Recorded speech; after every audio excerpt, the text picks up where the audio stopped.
up and welcome back to my channel. So as you can see from the title of this video, I'm making a video all about influencers and collaborating with brands, how to be an influencer, how to reach out to brands, all that stuff. And I thought I would be the perfect person to make this video because I actually have both sides of, I don't know, this like industry. So if you found this video from following me on Instagram, you know that I do a lot of Instagram like influencer work as part of my job. And then if you just stumbled upon this video and don't know anything about me, I'm actually an entrepreneur. I own my own swimwear line called Molly J Swimwear. There's gonna be a link below to check it out. You definitely should do that. Great stuff. But so I have both perspectives on this. So I have experience reaching out to brands myself, trying to get collaboration deals, sponsorships, all things like that. And then I have the experience of influencers reaching out to me as a brand and wanting to work with my swimwear line,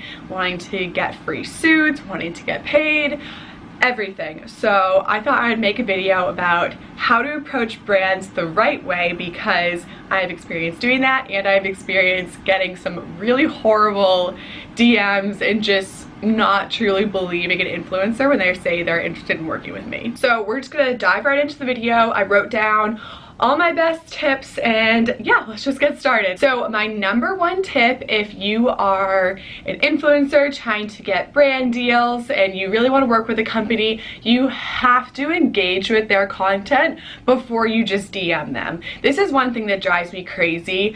Like I'll get a DM from a girl on my swimwear Instagram page, which is Molly J Swim, by the way, and this girl will just be like, hey, like love your stuff, let's collab. And like, okay, thanks. And then I check out her page to see if she is following me, and if she's not following me, that kind of makes me like, why do you want to work with me if you don't even follow the company page?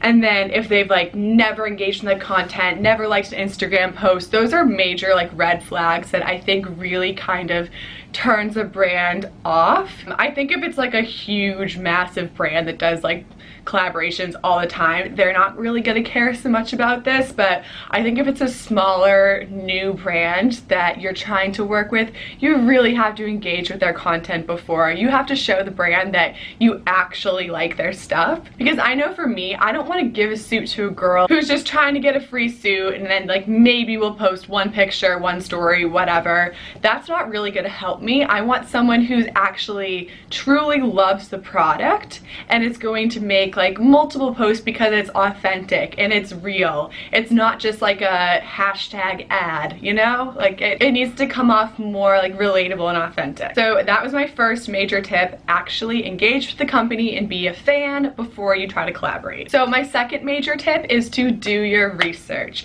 This is something that drives me absolutely insane because I have on my website a tab that literally says ambassadors. Like you can't make it easier than that. It literally says ambassadors, and then it has like a little application. It's super quick, super easy, and that's kind of how I vet my ambassadors and how I get them. And so it really drives me crazy when I get DMs from girls who are just like, hey, like do you want to collaborate? And I'm like, did you even look at my website? Like you probably don't even know what I sell. Like how do you even know like you like my swimwear? So that's something that kind of drives me crazy because there's like the clear, easy option of how you can apply to be an ambassador right on my website. Super easy. If you went on the website, you would see it. So that shows me that that person didn't actually go to my website. And I know like I've done this before, like as an influencer myself, like I've definitely just like scrolled through Instagram, like finding every cute brand I can find and have just like DM'd them saying, hey, like, love your stuff. Like I'd love to collaborate with you. Like let me know if there's someone I can contact, whatever. And yeah, that works sometimes, but now that I have my own brand, I almost feel bad doing that. So I always check websites first, make sure there's no like ambassador tab on their website. And if there's no ambassador tab, you can almost always find an email address. Like on my Instagram account, it's a customer service email address, so you wouldn't necessarily email that, but then again, it's right on my website if you want to be an ambassador. But typically you can find like a PR or a media email address. And if you can't find that, sometimes just emailing the like info email is a good idea, and then asking them to forward it along to their marketing or PR department. It just makes you look a lot more professional when you're actually taking the time to send an email and give maybe some stats on your social media, stuff like that, before just like DMing the account and trying to get like free stuff, you know? It shows the company that you're a lot more invested and actually want to work with them. And also, one more point on that, you should definitely have some sort of a pitch and make it personal. The company needs to know that they're going to get something out of working with you. So if you're just trying to get free stuff because you love free clothes and cute bikinis and stuff, like, is that really gonna help the brand? And like myself, I'm a young female entrepreneur. I'm very frugal with my money. I'm very frugal with how many suits I give out for free, how many influencers I pay, because right now it's all my money. I don't have like tons of funding from massive investment firms yet, because I'm still just starting out and I'm choosing to just invest my money right now. So I don't want to give a suit to someone and not get any ROI on that. If you don't know what that means, return on investment. So I need to get something out of giving a suit to someone, basically. And then by your pitch and making it personal, you just want to show them what you can do. So if you have a certain style of photography, a certain theme to your Instagram page, you need to show them that you are going to be able to create content that fits in with their content. So if your Instagram doesn't look anything like the brand's, unless you can create that content, you're probably not going to be that beneficial to the brand. So now, after you've gone through all those steps and you have gotten free products from a brand, I personally think it's always better to do more than promised, because then the brand's going to really like you. If your agreement was just to do like one Instagram post and email them a few photos, great, yeah, do that, but always do more than promised, because then the brand is going to want to continue working with you because they know they can trust you and that you produce good content, everything.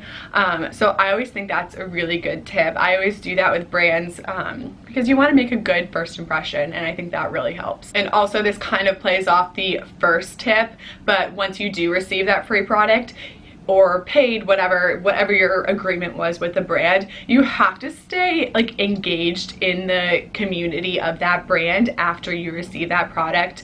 I've had some influencers who I've just given suits to, and yeah, maybe I got like a few pictures, but then never heard from them again, never saw them liking any of my pictures, stuff like that. And that makes me not want to work with that person again, because why would I want you to be a part of this like ambassador community if you're not going to play a role in it? You have to stay engaged, keep liking their pictures, commenting. If someone comments on your post and asks you sizing questions, definitely respond.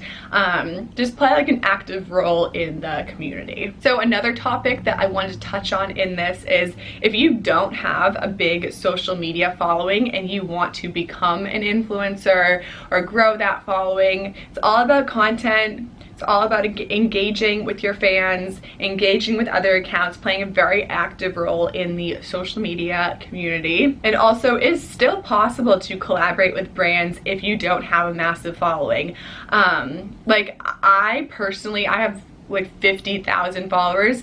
Realistically, that's not a ton. Like, that's not a huge following, especially nowadays when there's so many girls with like 1 million followers. So I think technically I'm not like a micro influencer. I think that's like 10,000 and below, but I'm on the smaller side, and I just got a 100% free trip. I'm not telling you yet. I'll reveal that in some of the next like travel vlogs. But I have a free trip down to a really cool location and staying fully free at the hotel. And the hotel necessarily isn't getting a ton of presence with my Instagram following, but I'm going to be creating a lot of content for them. So I'm going to be doing a lot of photography, a lot of just content creation, and that's what their benefit is more like in this deal. they just need a lot more content for their social media platforms because they just did a big renovation. So there are ways to collaborate with brands without the number being like the #1 priority to a brand. A lot of brands will want to work with you if you have the ability to create incredible content, because that is what elevates social media accounts, is content. So if you can create that content for a brand, they're going to want to work with you. So that's also a really good tip. Also, another tip coming from a brand owner is it's really nice when influencers are realistic about their following. So I own a swimwear line, and I know giving a suit to a girl who has 95% male followers that just want to see a picture of like a pretty girl in a bikini, that's not going to benefit me. And I know, because I have that influencer background as well, I know how to spot that, and I know how to tell if an account is male dominated. But I know a lot of brands might not know how to do that because social media is sort of like a newer generation thing, and if there's older people working at the company, whatever, they don't know how to do it. I think it's always best to be realistic about your following, because if a company gives you free product, you do a bunch of posts, whatever, they give you a promo code, this, that, whatever, and then the company gets no return on that, that's kind of like puts a bad taste in the company's mouth as well. They're probably not going to want to work with you again. So try to really partner with brands that you know your following is going to engage with, and just start trying to put out content that you most like personally identify with. Like if you're trying to be more of a fashion blogger, put out content like that. If you want to be a travel blogger, put out content like that. I mean, I think that's all pretty self-explanatory, but yeah, I think being really realistic about your following is a very important tip. Also, a last quick tip, there are a lot of blogger and influencer platforms out there.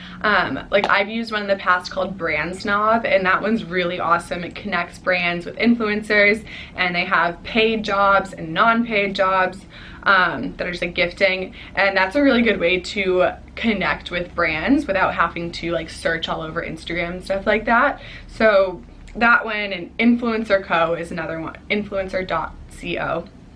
That's another good one. Just like Google like influencer platforms or whatever into Google, and a bunch of them will come up. So that's a really good way to connect with more brands. So I hope these tips were helpful.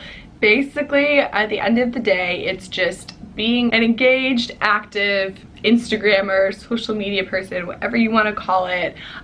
Just being engaged in the community, engaging with these brands that you want to work with. And if you do this, brands will just feel better about working with you because they will see that you actually care about their product. I think at the end of the day, that's really what they want to know. They want to know that you care about the product, that you actually like it, that you'll actually use it in your everyday life, and that you will play an active role in the community, and that you will be able to create great content for them. That's really at the end of the day what it boils down to. So if you have any specific questions, definitely leave them in the comments below. I will definitely answer them. If you want any sort of like part 2 to this video, more tips, whatever, definitely let me know. And please subscribe to this channel if you haven't already yet. Give it a thumbs up, and I'll see you guys in the next video. Bye.